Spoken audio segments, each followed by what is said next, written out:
All right, let's dive into a really chilling case. We're talking about a family haunted by something that literally lives in the dark. Their entire survival boils down to one simple, absolutely critical rule. You have to stay in the light. You heard that right. This one rule dictates every single moment of their lives. For this family, trapped in their own home, it's not a choice, it's not a habit. Light means survival, and stepping into the darkness means facing an entity that has already shown it can kill. And imagine this. They've been living this way for 3 long years. 3 years of terror, where every single night is a battle for survival that depends on a strict, light-dependent routine.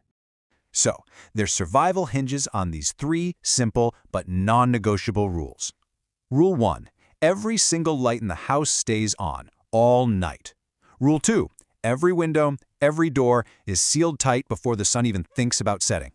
And the big one, Rule 3, no one, under any circumstances, goes into the dark, because even a moment of carelessness invites immediate danger. And let's be clear, this threat is not some vague, spooky idea. It is absolutely lethal.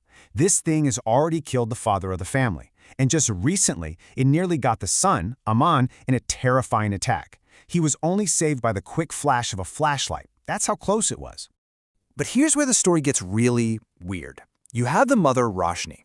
While her kids are, rightfully terrified, she's different. She seems weirdly resistant to the rules. She'll just sit in the dark, and she talks about this entity without any fear, which kind of hints that there's a much deeper, more complicated connection going on here.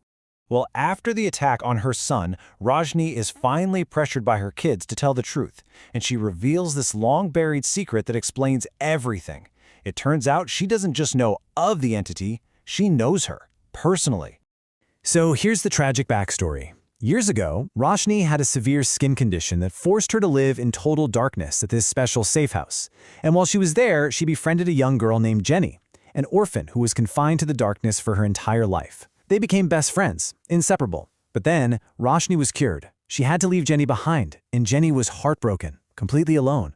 Sometime later, Jenny escaped the facility, trying to follow her friend, only to be killed instantly by the sunlight she'd never experienced. So you see, this entity terrorizing the family isn't some random monster. It's the vengeful spirit of Jenny, a soul who only ever knew darkness, and then felt the crushing pain of being abandoned by the only friend she ever had. Okay, so that brings us to the investigation. With all this new information, the daughter, Avni, decides she's done living in fear. She decides to pick up the trail her father was following before he was killed, determined to find a way to end this nightmare for good. Avni's first stop is the old safe house, the place where this all started. The staff there confirmed the whole tragic story. Jenny did die after escaping, and they tell her she was buried in a small cemetery right there on the property. But this is where the case takes a massive, chilling turn. Avni finds the grave, she digs it up, she opens the coffin, and what she finds inside is terrifying. Nothing. Jenny's body is gone. The coffin is completely empty. I mean, this discovery just raises a huge, chilling question that completely changes everything. If Jenny is a ghost, a spirit, why would her physical body be missing from its grave? And if she's not there, then where is she?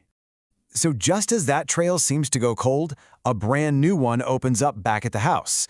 While Avni's dealing with the empty grave, her brother Aman finds their father's hidden diary, and inside, a meticulous, detailed case file all about Jenny. And this diary, it's the breakthrough they desperately need. It's not just a journal of his thoughts, it's a complete profile of the creature they're fighting. It's filled with his observations, his theories, and, crucially, a potential strategy to win. So, the father's case file basically lays out Jenny's playbook. He figured out she has these vampire-like traits, but with some key differences. For one, she's always in the house. She doesn't come and go. She rests during the day, and, this is the big one, she changes her hiding spot every single night. But he also discovered that she leaves invisible traces, like footprints, that you can see with a UV light. And the darker the trace, the more recent it is. And comparing her to a classic vampire really highlights the danger. A regular vampire has a fixed coffin and has to be invited in. Jenny, she's already inside, and she's completely unpredictable, changing her lair every single day. That's what makes her so incredibly hard to track down. The diary also reveals the heartbreaking truth about what happened to their father. He made a fatal mistake. He tried to hunt Jenny at night, when she was awake, active, and at her absolute strongest. Avni now knows that's a mistake she cannot afford to repeat. So, armed with her father's research, Avni comes up with this totally brilliant and counterintuitive plan.